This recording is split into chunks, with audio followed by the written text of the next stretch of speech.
Good day, everyone. We are Group 11. I am Cleo Calma, together with Janille Matawaran, discussing Acuña's Philosophical Analysis, Unit 5, Modules 1 to 3. To give you an idea on Unit 5, it will be all about the analysis of ethical theories. And what are these ethical theories? Well, let's discover them together. Here is the content of our report.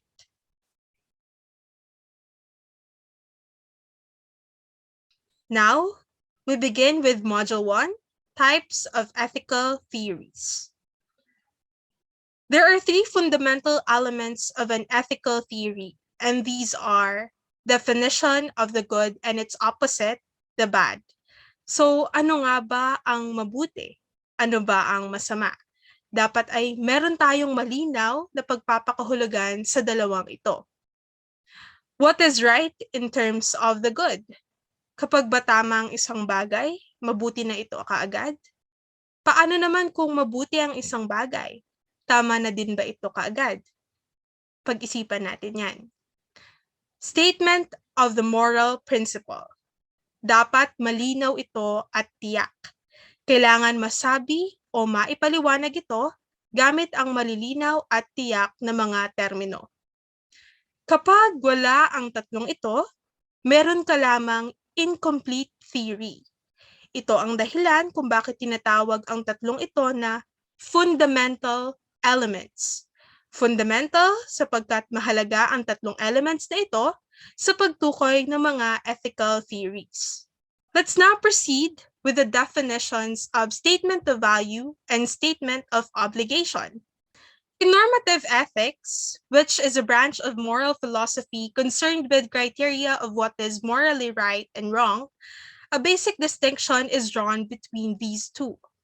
Statement of value, this pertains to the philosopher's concept of what is good, his or her estimate of the worth or value of an act, object, person, event, etc. Example, respecting other people is good. Respecting other people is right. Respecting other people is correct. Respecting other people is just, and etc. From these examples, we could see that the statement of value follows the form of an evaluative statement. Statement of obligation naman pertains to one's duty and obligation, what you ought to do. The philosopher's concept of what is right. The statement of obligation follows the form of a prescriptive or proscriptive statement. Ano ba ang prescriptive statement? This is a statement that tells you what you must do. Example, you must study hard. Ang form nito ay you ought to do Y. Proscriptive statement, on the other hand, tells you what you must not do. Example, the 10 Commandments. Thou shalt not kill. Thou shalt not steal. Ang form ng statement ay don't do X. Take note, people who share a form of life and language game are likely to judge the worth and value of an act, object, or event in the same way. Next, we also need to be clear with the moral concept of good. According to moral philosophers, there is an important distinction when dealing with the concept of good. Ito ay yung distinction between intrinsic good and instrumental good. Intrinsic good, these are pursued for their own sake. They end in themselves and are not used in attaining some other ends. Example, according to Aristotle, happiness is the only intrinsic good because it is the summum bonum, the greatest or ultimate good of all human life. Kaya naman for him, happiness is something final and self-sufficient and is the end of action. Instrumental good naman, these are means for attaining some other good. Yung other good na ito, presumably, is the intrinsic good. Example, wealth, intelligence, and beauty. These three may lead us to or cause us happiness. But if, for example, intelligence is pursued for its own sake, and not as a means for some other end, then it is an intrinsic good. Ibig sabihin lamang nito, there is no consensus among moral philosophers regarding sa kung ano nga lang ba ang mga intrinsic good at ano nga lang ba ang mga instrumental good. Nakadepende kasi sa orientation ng philosopher kung ang isang bagay ba ay intrinsically good or instrumentally good. Meron pa ngang mga philosophers, kagaya ni John Dewey, na hindi naniniwala sa konsepto ng intrinsic good. Para sa kanya, all goods are instrumental good. Moving forward to the two types of ethical systems that can be distinguished with respect to the concept of intrinsic good, we have the monist and pluralist. Monists believe that there is only one thing that is intrinsically good. Ang best example raw para dito ay hedonism. Bakit hedonism? It's because hedonists believe that pleasure, in the sense of the satisfaction of desires, is the highest good and proper aim of human life. Ang mga philosophers na naniniwala dito ay sina Jeremy Bentham. For him, pleasure is the only intrinsic good. Meron pa nga siyang dinevelop na hedonistic calculus na mamaya ay papalawakin pa natin. Pero basically, si Bentham, naniniwala siya that there is only one kind of pleasure. Hence, the quality of pleasure is unimportant. Kaya naman sa hedonistic calculus, ang sinusukat ay ang quantity or quantitative worth and value of any pleasures. Si Epicurus naman at si John Stuart Mill, sinubukan nilang i-differentiate yung quality of pleasures ayon sa physical, intellectual, and spiritual pleasures because they believe that there are higher forms of pleasure. Si John Stuart Mill, he believes that intellectual pleasure is the only intrinsic good. For Epicurus, one's own pleasure is the only intrinsic good. Anything that has value is valuable merely as a means to securing pleasure for oneself. Yung mga pluralists naman, they believe that there is more than one intrinsic good. Pluralists are non-hedonists. They do not believe that pleasure is the only intrinsic good, for them, many things are. Example, for Plato, good life is a mixed life. He believes that life is a balance of many elements, like proportion, beauty, intelligence, wisdom, science, pure pleasure of the soul, etc., which are necessary to make up a good life. For William David Ross naman, mayroong apat na bagay na intrinsically good. And these are virtuous disposition, knowledge, pleasure, and the just proportion of pleasure to the virtuous.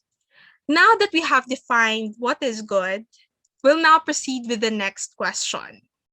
What is right? The question of moral obligation, what you ought to do, divides moral philosophers into two camps, the deontologists and the teleologists. For deontologists, the rightness of an act is judged by the act alone. Consequences of the act are unimportant. Example, 10 Commandments. Sa 10 Commandments, wala namang nakasulat na exemptions or overriding conditions kapag sinunod mo or hindi mo sinunod yung nakalistang commandment. Ang alam lang natin, if you believe in God, as long as sinusundan natin ang mga commandments na ito, what we are doing is right. Teleologists naman, the rightness of an act is judged or evaluated in terms of its consequences, that of maximizing the intrinsic good. If for deontologists, consequences of the act are unimportant, well, for teleologists, consequences are important because for them, the end always justifies the means. Example, your family is in the midst of a financial crisis. Wala na kayong pera, as in walang-wala na. And your family is already starving to death. Naghahanap ka ngayon ng makakain nyo, tapos may nadaanan kang karinderya. Nakita mo na walang taong kumakain at wala rin ang nagbabantay. Anong gagawin mo? Kung ikaw ay isang teleologist, ganito ang gagawin mo. If my family is starving to death and stealing from the carinderia would immediately satisfy my family's hunger, then I might consider stealing from the carinderia store. However, I have to know the consequences of my stealing. Would that action significantly harm the carinderia store? What are the odds that I'll get caught? If I got caught, what would happen to me? Would I go to jail? Get fined? If I went to jail, where could my family get the money to bail me? Therefore, even if my motive, that is to satisfy the hunger of my family, was praiseworthy, the act of stealing might still be wrong because other actions might be more cost effective in bringing about the desired consequences. That's how teleologists evaluate the rightness of an act.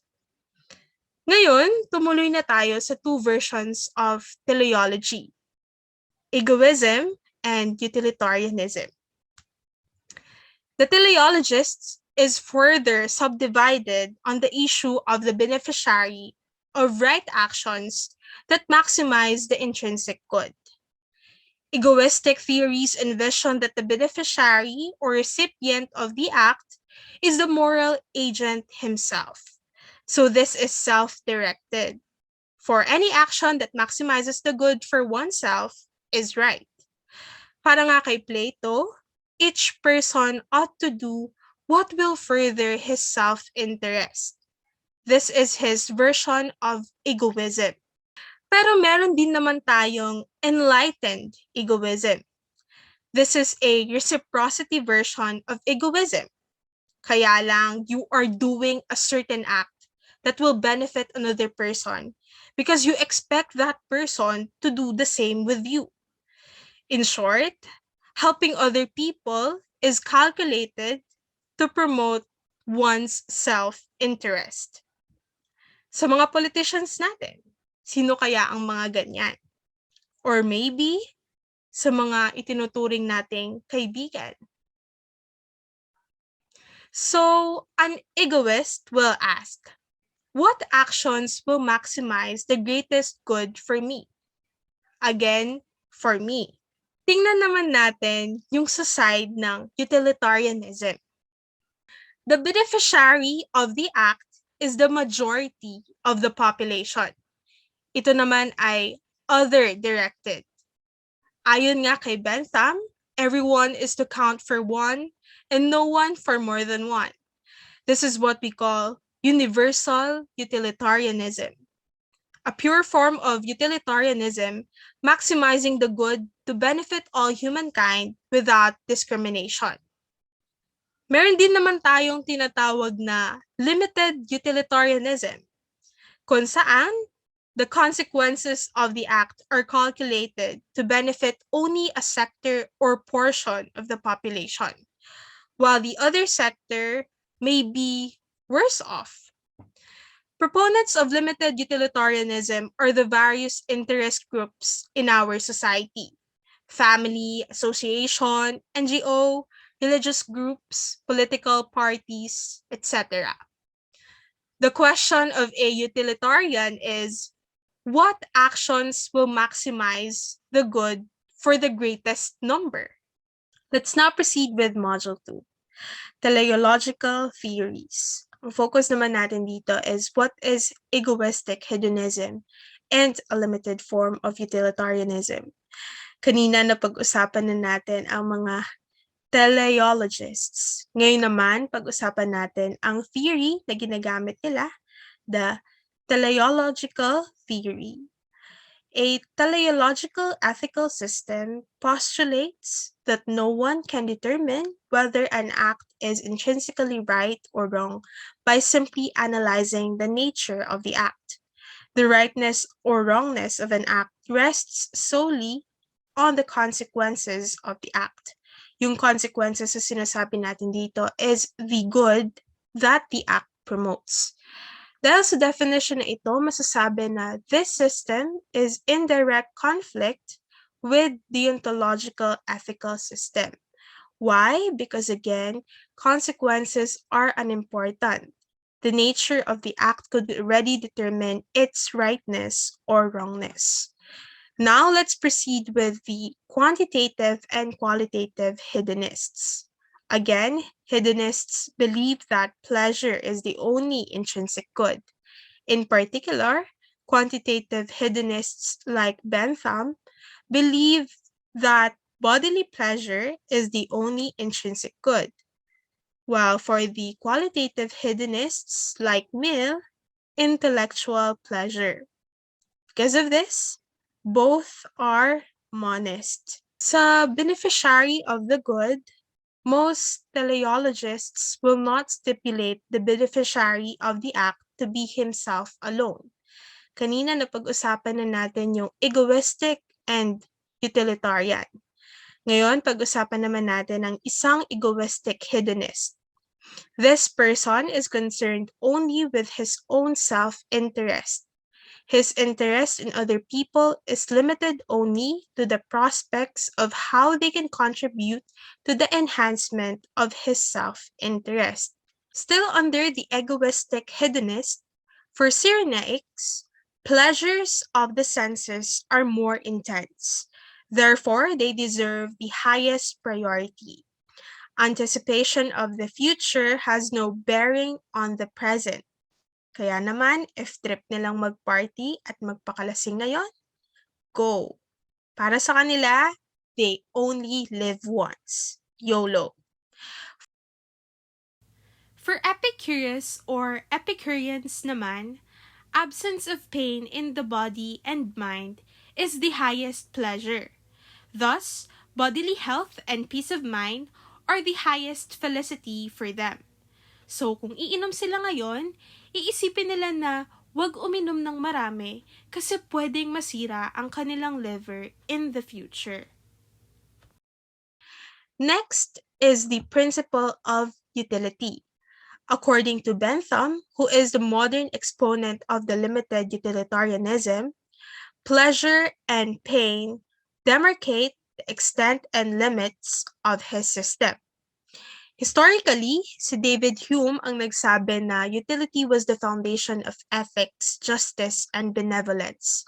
Pero si Bentham, he turned Hume's concept into a full-fledged moral philosophy by saying that utility is the measure of the potential of an action or object to produce happiness or to prevent the occurrence of pain.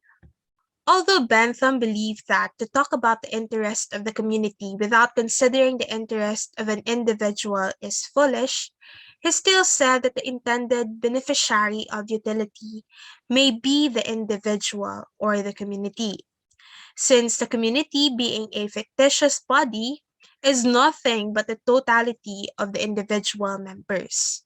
Ayon nga sa kanya, everyone is to count for one and no one for more than one. Yet he seems to be ambivalent because in this statement, he defends egoism. And this is a very awkward point in his theory, since a person whose choices is motivated by self-interest cannot be counted on to pursue the interest of the whole, unless there is a pre-established harmony between personal interest and social interest. Let's now proceed with Bentham's hedonistic calculus. This was developed by him to calculate the quantity of pleasure over that of pain. He suggested 4 criteria to measure pleasure and pain and to determine their respective amount. First one, intensity. How strong is the pleasure? Duration. How long does the pleasure last? Certainty or uncertainty. How likely or unlikely that the pleasure will occur? Propinquity or remoteness, how soon does the pleasure occur? To know the value of pleasure or pain in estimating the tendency of an act, He suggested three criteria. First, fecundity. What is the probability that the action is followed by sensations of the same kind? Purity. What is the probability that the action is followed by sensations of the opposite kind? And extent. How many people are affected? Again, limited utilitarianism only benefit a portion or a sector of the majority. That's all for Module 2. Now let's talk about Module 3, Utilitarianism. For the last 2 centuries, utilitarianism is the most famous moral philosophy. Utilitarianism is a theory of morality that advocates actions that foster happiness or pleasure and oppose actions that cause unhappiness or harm. Sa utilitarianism, tama ang isang action kung ang consequence nito ay nakakapagdulot ng happiness at iniiwasan ito ang mga actions na nakakapagdala ng sakit or pain. Utilitarianism would say that an action is right if it results in the happiness of the greatest number of people in a society or a group. Napahalaga nito ang nakakarami. Jeremy Bentham was considered as the founder of utilitarianism. He was a philosopher, economist, jurist, and a legal reformer. He admitted that he took over the principle of utility from David Hume. Scholars of Bentham believed that it was the principle of utility that gave insight to Bentham that moral goodness is democratic. So, para kay Bentham, if you are not sure what to do when faced with a moral dilemma, Bentham recommends weighing the benefits and drawbacks of the various options in terms of the balance of pleasure over pain, or the lowest balance of pain. Ang option na ito ay ang iyong moral obligation, in other terms, what you ought to do. Tandaan na yung buong method is purely quantitative. Next, we have the greatest happiness principle. There is an ultimate good or summum bonum, according to John Stuart Mill, the most prominent utilitarian. He argued that all moral activities should be directed towards achieving this good. He also insisted that this good is happiness. The greatest happiness principle states that activities are good in proportion to how happy they make people, and bad in proportion to how unhappy they make people. Happiness entails pleasure and the absence of suffering, whereas unhappiness entails pain and the loss of pleasure. The rightness of an action is determined by the actual consequences. According to Mill's teleological perspective, it is impossible to do so only by looking at the nature of the deed. The true worth of our acts is determined by whether or not they promote good. According to Mill, some pleasures are intrinsically superior to others. Kung si Bentham nag-argue siya na pleasure is a single feeling shared by all enjoyable experience, hindi kaya siya ganito para kay Mill. Mill argues that pleasures come in diverse sorts. A person may both love reading, poetry, and jogging, but the joys derived from these activities might have completely different feels. As a result, it's visible that certain kinds of pleasure are more desirable and valuable than others. Mill argues that some of them are. Certain qualitatively superior pleasures contribute more to our satisfaction than an equal or even higher number of others. Mill writes, "It is better to be a human being dissatisfied than a pig satisfied. Better to be Socrates dissatisfied than a fool satisfied. And if the fool or the pig are of a different opinion, it is because they only know their own side of the question. The other party to the comparison knows both sides." Meaning, people who have experienced both the greater and lower levels of pleasure are the greatest judges of its quality. Mill explains how to distinguish between higher and lower quality of pleasure. Mas maganda ang isang pleasure compare sa iba if ang mga tao ay pipiliin ito kahit na magdadala ito ng paghihirap at hindi nito ipagpapalit sa iba. Furthermore, Mill also claims that if people were given equal opportunities to choose all kinds of pleasure, they would prefer those who appeal to their higher faculties. A human does not choose to become an animal, and an intelligent person does not choose to become uneducated. Even if a person who employs higher abilities suffers more in life, he would never choose a lesser life over maintaining his dignity. In the passage, the pig represents the lower forms of pleasure, while Socrates exemplifies the quest for higher pleasure. Mill also cited Epicurus, a fellow believer that some pleasures are intrinsically superior to others. Yung mga pleasures na ito, hindi lang sila bodily or sensual pleasures. There are higher forms of pleasure such as intellectual and spiritual pleasure. Examples of the higher forms of pleasure are intellectual, artistic, and spiritual, while the lower forms of pleasure are the sensual and physical pleasures. So, ano nga ba yung proof ni Mill sa soundness ng principle of utility? Mill's proof is actually a subject of debate among the utilitarian scholars. The interpretation of Mill's proof, according to Solomon, are: number 1, one's own happiness is the only thing desired by each person. Number 2, the general happiness is the only thing desired for itself. Number 3, the only test of something's being desirable is its being desired. Number 4, the general happiness is the only thing desired in itself. And number 5, the only test of the rightness or wrongness of an action is their tendency to promote the general happiness, or the greatest happiness for the greatest number. The only proof that anything is desirable, according to Mill, is that people actually want it. As a result, Mill emphasizes that proving utilitarianism is a psychological problem. The underlying question is whether people only want things that are either a part or a means of happiness. Aside from the utilitarianism that came from Bentham and Mill, there is another form of utilitarianism. The third form of utilitarianism is known as the non-hedonistic utilitarianism. The term non-hedonistic, it implies the broad category of the pluralistic definition of good. The good here includes beauty, knowledge, wisdom, temperance, and of course, pleasure. A typical exponent of non-hedonistic utilitarianism is Hastings Rushdal.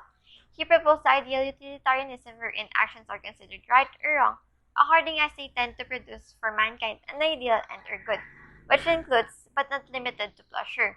So now let's delve into the act utilitarianism and rule utilitarianism. In the act utilitarianism, the right action to take should be to promote the greatest good for the greatest number. Act utilitarianism holds that whenever possible, and no matter what, you must act in a way that would bring the least pain or the most pleasure to the most number of people. The bottom line question is, did it promote the greatest good for the greatest number? Act utilitarianism holds that an action is morally correct when it achieves the greatest benefit for the greatest number of people, whereas rule utilitarianism holds that the moral correctness of an action is dependent on the correctness of the rules that enable it to accomplish the greatest good. Rule utilitarians would apply the principle of utility to general rules and not to a specific act. An act utilitarian would ask, which action has the greatest potential for the maximizing the good and minimizing pain? While a rule utilitarian would ask, what rules, if followed by everyone all of the time, will maximize the good in the world? An example of a dilemma is whether you would cheat on an exam or you don't. Papasa ka sa course na iyon if naisipan mo mag-cheat. It will reduce humiliation, which translates to pain, while increasing pleasure. Pero kapag hindi ka nag-cheat, babagsak ka sa exam na yon, pati na din sa course na yon. By measuring the amount of pleasure you will maximize and the amount of pain you will avoid. An act utilitarian would justify cheating. Act utilitarian would most certainly advise you to cheat in order to maximize the good. Pero yung utilitarian naman sa kabilang banda will not assess the balance of pleasure over pain for this particular deed. Cheating would not be prosecuted under the rule of intellectual honesty.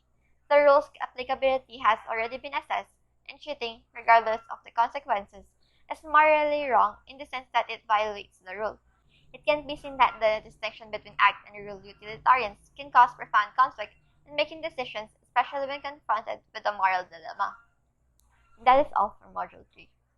Thank you. So that is all for the philosophical analysis by Acuña, Unit 5, Module 1 to 3. We hope that you learned many things from this video, and thank you for watching.